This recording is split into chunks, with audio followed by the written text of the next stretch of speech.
Friends, as we come to this table today, indeed, we have heard the words of honoring our mothers, those who not only gave birth to us, but those who raised us. Might not necessarily be one and the same, and we might have had more than one moms in multitude of bodies.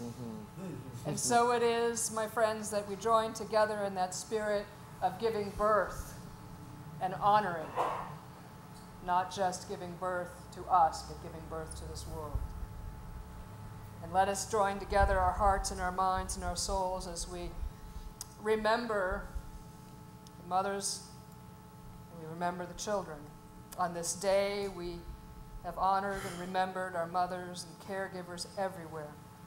Women who have given birth, women and men who have adopted children, and those who care for the children of others. We affirm the nurturing love of mothers and the blessings of parenthood. We pray for a society in which pregnancy is freely chosen and mothers and children receive the care and support they need. We affirm the sanctity of life and the moral agency of women. We also mourn the 1,500 women around the world who will die today in childbirth or from the complications of pregnancy because they lack basic health care. We envision a world where childbirth is safe and all children are wanted and loved.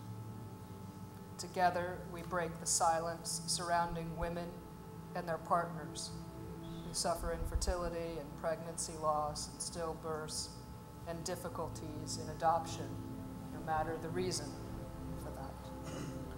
We bless them and hold them in love.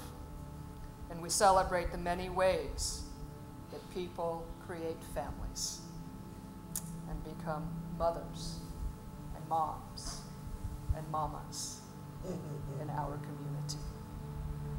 We call for a commitment to make every day Mother's Day. Amen. Amen. And so as we come to this communion table,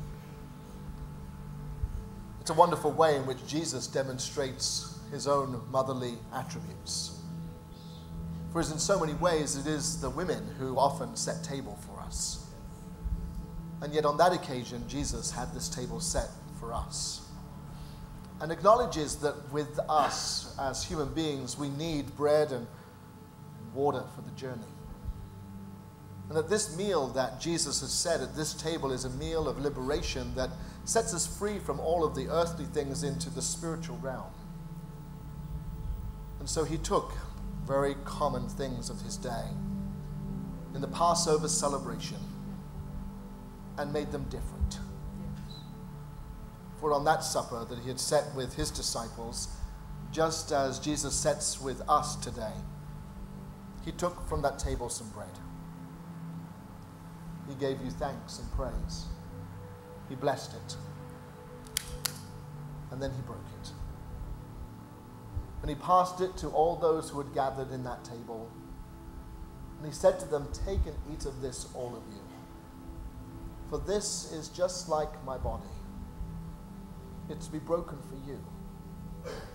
But in breaking it for you, I offer you a meal that will create wholeness